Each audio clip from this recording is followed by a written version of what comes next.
early hours of one July morning, 4 men set out on a journey.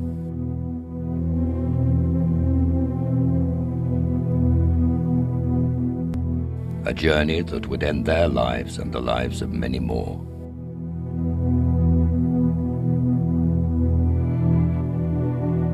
How could they do this?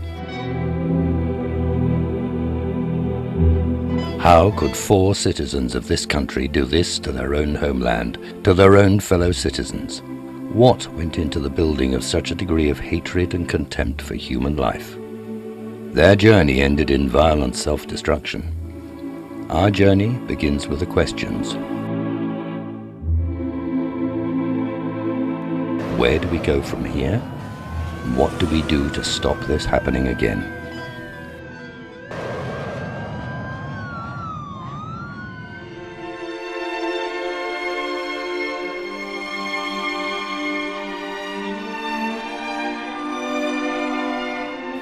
Lasting solutions can only be based on a proper understanding of the problems. And so it is that we must try to understand even those things that cannot be excused. If we can defeat the reasons for the inexcusable can be defeated too.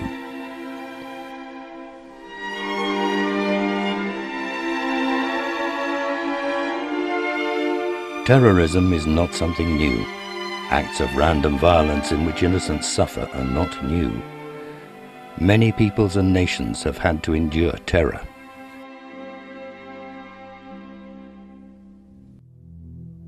The means and methods of terrorism have adapted to modern technology, but its motives and manners are unchanged. Prejudice, intolerance, impatient contempt for others, and utter disregard for the sanctity of human life.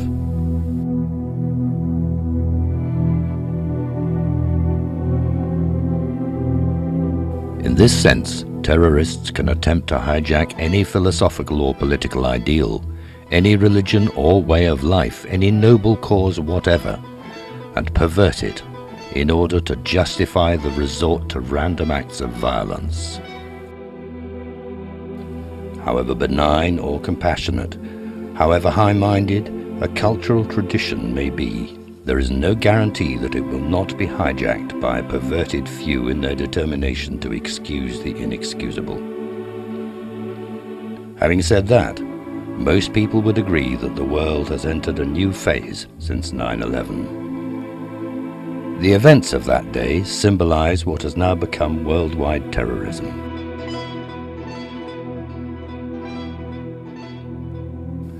And the agents of this terrorism not only call themselves Muslim, they also claim that their faith allows such acts.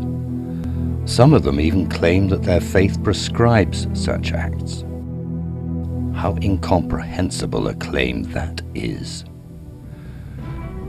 For Islam is a faith whose very name means peace. A faith that commands peaceful relations with all, regardless of creed or race or nationality. A faith that tells us that life was created out of compassion.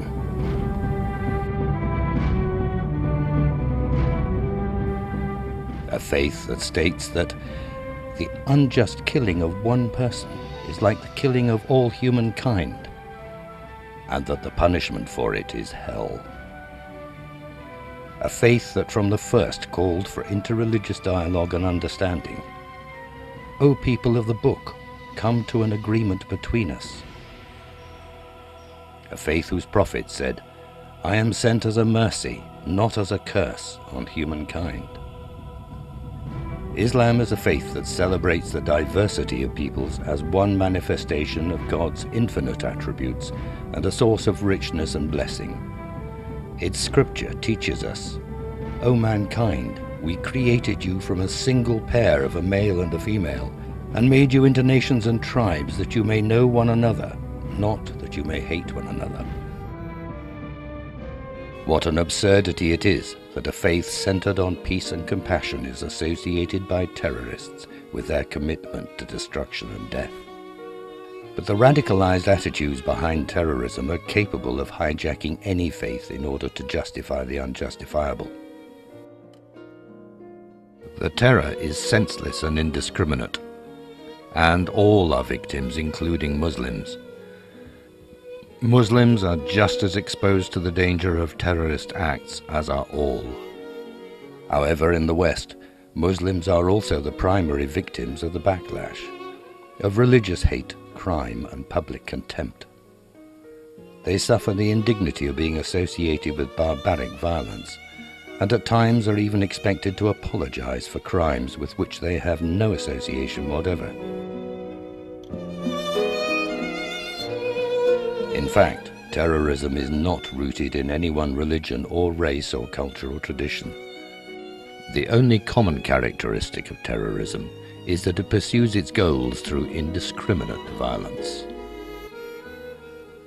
Terrorism does not recognize the inherent value of life, and, being blinded by hatred and rancor, it is incapable of rational thought. There are certain conditions that give rise to hatred and rancor. Over time, and manipulated by misguided people, these conditions can lead to radicalization and nourish terrorist attitudes and rhetoric. In the case of the worldwide terrorism we now face, we can point to a number of conditions as particularly relevant. In the early part of the last century, many peoples engaged in national struggles for independence. Among Muslim populations, Islam was used as a means of motivating people to take up the fight for freedom from foreign occupation. In this way, Islamic identity came to be associated with national or political identity and with patriotic pride.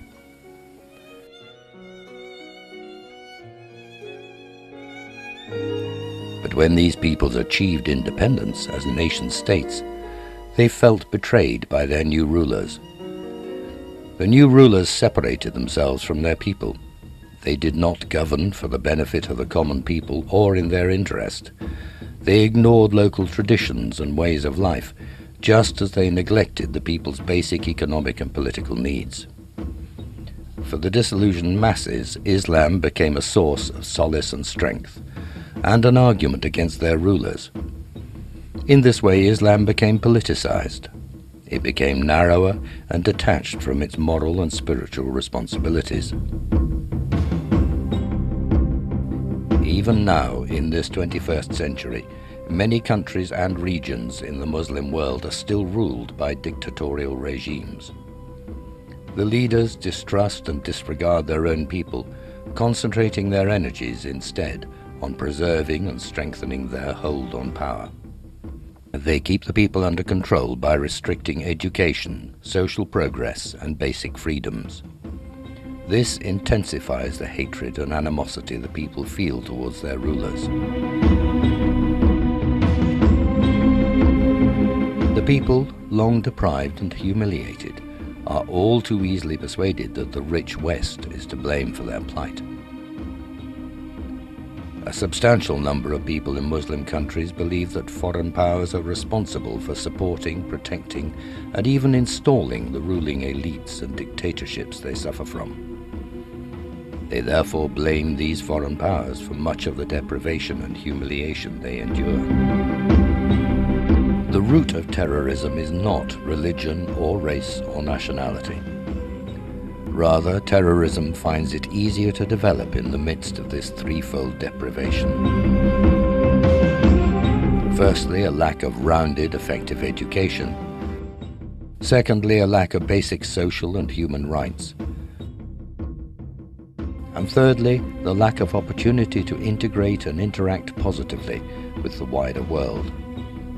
Combined with powerlessness to improve these conditions, such deprivation leads to hopelessness, then resentment and anger at whoever can be blamed. In the hands of terrorists and radicals, this turns into prejudice, hatred, and repugnance towards the West.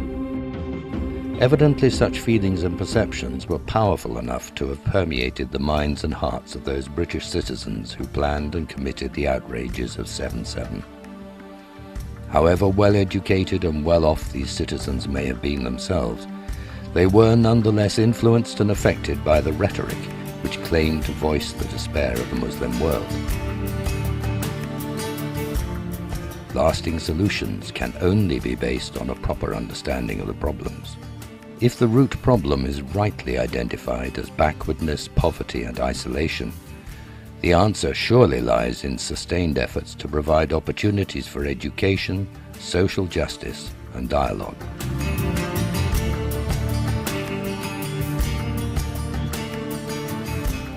Now let us turn our attention to a community of volunteers numbering millions in Turkey and abroad who are seeking to do just that.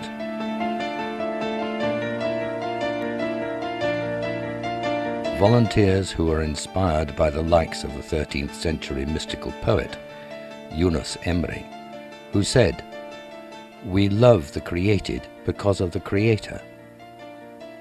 The great Sufi master Jalal el-Din Rumi, who said, "With one foot grounded firmly in Islam, I move like a compass among all the other different communities." And today, Fethullah Gulen, an Islamic scholar and peace activist who teaches, "Be so tolerant that your bosom becomes wide like the ocean. Become inspired with faith and love of human beings. Let there be no troubled souls to whom you do not offer a hand, and about whom you remain unconcerned." Literally millions have been motivated by Fethullah Gulen's positive message of love, peace, education, and dialogue. Through his sermons and lectures, his writings and other activities, he has taught a whole generation in Turkey and abroad. Motivated by his teaching, the volunteers have established hundreds of schools in over 80 countries, including Pakistan, Bangladesh, and India. Many students inspired by Fethullah Gulen have trained as teachers in order to be able to serve in these schools. Once graduated, they travel to different parts of the world, far from home, to educate future generations. These schools are non-denominational and follow the national curriculum of the country in which they are based. They strive to combine academic excellence with the instruction of sound morals. Through the good example of teachers and other staff, these schools try to instill in students universal values such as honesty, fairness, humility, respect for others, tolerance, responsibility, cooperativeness, and compassion. These schools take pride in bringing together students from different backgrounds, faiths, and cultures. For example, in northern Iraq, 6 such schools have been running since 1999. In these schools, Sunni, Shia, and Kurdish Iraqis study together the same syllabus in the same classrooms. In Zamboanga, on the southern Philippine island of Mindanao, there is another such school called the Philippine Turkish School of Tolerance. It was founded in 1995 in this very turbulent region, where the population is about half Muslim and half Christian. The school functions as an oasis of peace, with Christian and Muslim students learning side by side. In addition to the schools, Fethullah Gulen has been encouraging the community of volunteers to engage in interfaith and intercultural dialogue. He has personally set a good example by meeting with faith leaders to establish bonds of friendship. Among the distinguished leaders he has met in the 1990s are the late Pope John Paul II at the Vatican, the late John O'Connor, Archbishop of New York, Leon Levi, former president of the Jewish Anti-Defamation League, the Patriarch of the Turkish Orthodox Church, the Patriarch of the Turkish Armenian community, and the Chief Rabbi of the Turkish Jewish community. As a result of Gulen's efforts, hundreds of dialogue associations and charities have been founded all over the world. Through these charities, the volunteers come together with people of different faiths and cultural traditions. When the 9/11 attacks took place, Fethullah Gulen was one of the first Islamic scholars to step forward and unequivocally condemn such acts. He said, "Terror can never be used in the name of Islam or for the sake of any Islamic end. Acts such as random killing, suicide bombings and kidnappings are completely forbidden in Islam and can never be undertaken whatever the circumstance or condition. Those who kill one innocent person through such acts are considered in Islam to have killed the whole of humankind.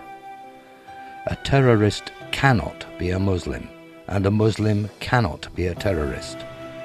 A Muslim can only be the representative and symbol of peace, well-being and prosperity." To help share the message of peace and love which they believe is at the heart of Islam, this community of volunteers have founded, as well as hundreds of schools across the world, an international TV channel,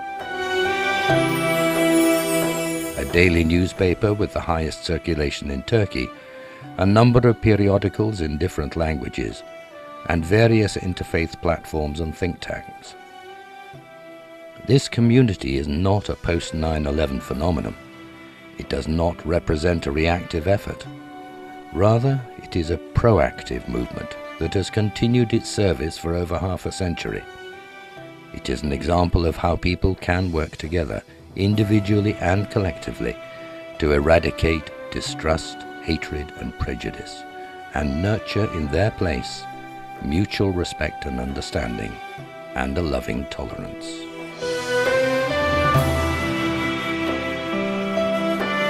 In the early hours of one morning, 4 teachers set off on a journey that would change their lives forever, and the lives of many more.